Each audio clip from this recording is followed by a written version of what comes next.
Friends and family of a woman who was shot and killed just over a week ago remembered her last night. 45-year-old Alicia Quintana's friends and family gathered in the TGI Fridays parking lot in northwest Albuquerque. They wore white, the color she was wearing the night she died, and held candles. Police say she was shot after an argument by her boyfriend, Ernest Cerna, in that parking lot. Her family says she was trying to break away from a violent relationship. The domestic violence is nothing good. It's more than a tragedy what happened, you know, and it could happen to anybody. It could happen to anybody because love is so powerful. And no matter how much you love that person, it's just not right, and it could escalate too quick. According to court documents, Cerna was arrested for assaulting Quintana back in September. Quintana also had a restraining order on Cerna that expired in December. Last Saturday, police say Cerna fled after the shooting at TGI Fridays. On Monday, deputies arrested him during a traffic stop. Cerna is being held on a $1 million cash-only bond. A man accused of shooting and killing another man last weekend in Albuquerque faced a judge. 35-year-old Demetrius Wright is charged with murdering 36-year-old Lawrence Chapman near the 7-Eleven on San Mateo and Catherine. According to the criminal complaint, detectives were able to identify Wright after talking to this man. That man said he was with Chapman, who wanted to buy meth from Wright, and that Wright shot him after he complained about the weight of the bag. In court yesterday, the judge said he was a danger to the community and set his bond at $500,000 cash or surety. Danger to the community finding is based upon your criminal history as well as the serious nature of the allegations of the current complaint. Court records show Wright had already been arrested earlier Friday after police found him in a stolen vehicle. He also had a warrant for drug charges and pending armed robbery charges. New Mexico State Police say they've caught a suspect accused of shooting another man in the face. It happened at a home in Bayard Thursday. The victim was airlifted to University Medical Center in El Paso. He's currently in critical but stable condition. The suspect's identified as 39-year-old Joseph Cifuentes. He was arrested Friday afternoon.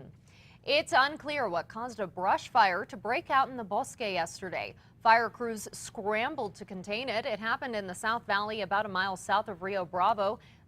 15 firefighters knocked down the blaze quickly. Bernalillo County Fire tells us it burned less than an acre and no buildings were threatened.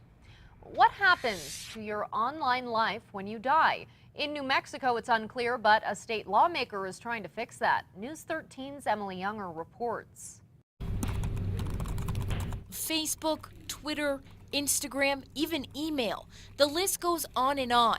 Today, social media is a way of life. But what happens to your online pictures, messages, and tweets when you die? In New Mexico, all of those digital files are in limbo. State Senator Peter Wirth is trying to change that. And this bill is designed to give authority to individuals to deal with these digital assets if someone is incapacitated or dies. The bill, which passed its first committee unanimously this week, would allow family members or an appointed representative to tap into someone's online life when they pass away. I think it's really trying to address this new technology that we all have gotten so used to and comfortable with, but you don't often think through all the consequences. Consequences like this Virginia family had to deal with last year. The couple's 15-year-old son, Ricky, committed suicide.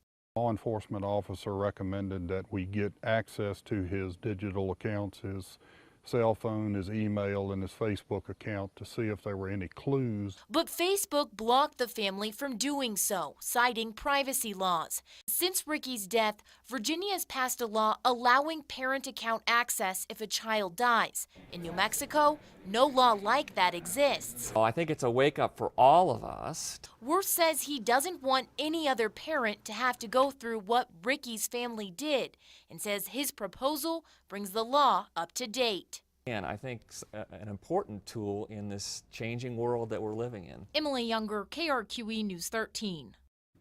If this bill makes its way all the way through the legislature, the law would take effect in 2016.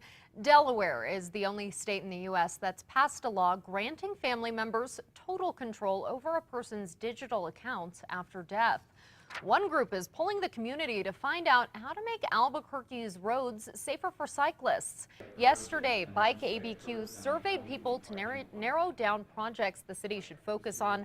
Organizers say the goal is for organizations to collaborate and focus together on projects that are most needed. New Mexico is a growing state, and we have an opportunity to build proper infrastructure as we're continuing to expand for bicycle and pedestrians. So we really want to make a concerted effort and make sure that the proper infrastructure is going to be put in place to prevent a lot of accidents we've been having around town. Some ideas include adding more bike lanes around town. To share your ideas, we've posted a link on KRQE.com. Albuquerque lifeguards got some hands-on experience yesterday. 1, 2, 3. Dozens were taking the American Red Cross certification test at the West Mesa pool, where they were put in lifelike, stressful situations.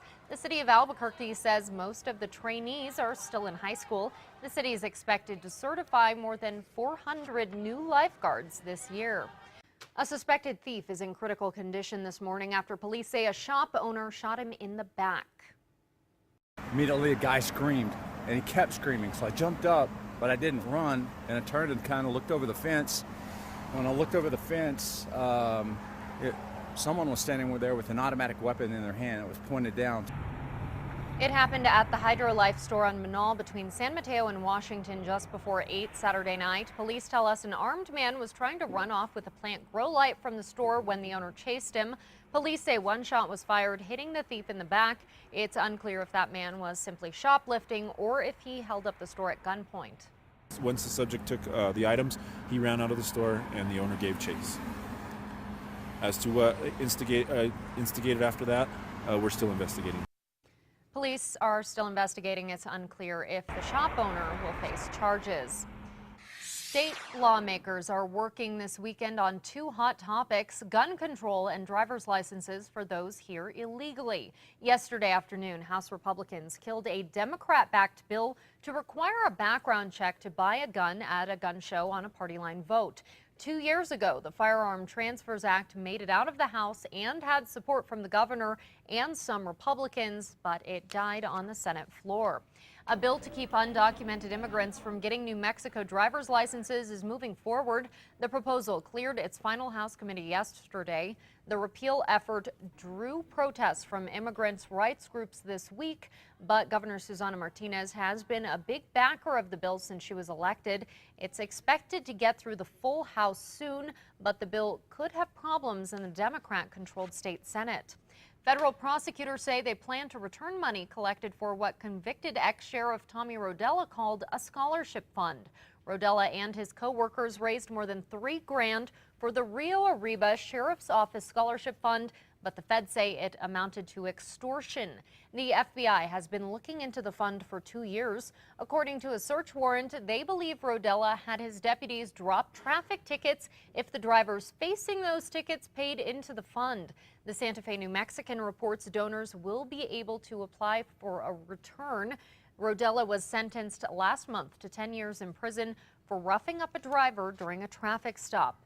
Santa Fe Schools Superintendent Joel Boyd could be leaving for a top job in Texas soon. Boyd was announced as the only finalist to be the Fort Worth Independent School District's new superintendent. He can't officially be offered a deal for another 3 weeks. Boyd has been with Santa Fe Schools since 2012. UNM students will soon have access to the kind of computing power once used by scientists at Los Alamos National Lab. Construction necessary to finally use a massive supercomputer is almost complete. This is ULAM, this package here. It's taken about a year, but UNM is nearly ready to bring supercomputer ULAM online. We are really counting the minutes to being able to rip that plastic off, unseal it, and finish the deployment. It was once used for the most complex calculations at Los Alamos National Lab.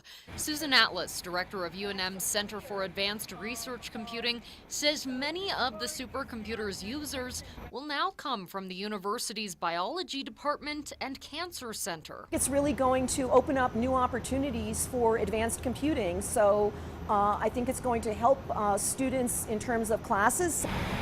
ULAM Ulam joins a half dozen other supercomputers at the university. It didn't cost UNM anything, but in order to get the most out of these 13 racks, UNM did have to overhaul the center. This is another 30-ton Liebert air conditioning system. That's involved expanding the cooling and power systems. We're almost ahead of schedule. The machine room will be commissioned on the 17th of February. Atlas says Ulam will help speed up research at UNM. The more resources, the faster I can accomplish my work. So it's great for me and it's great for my students.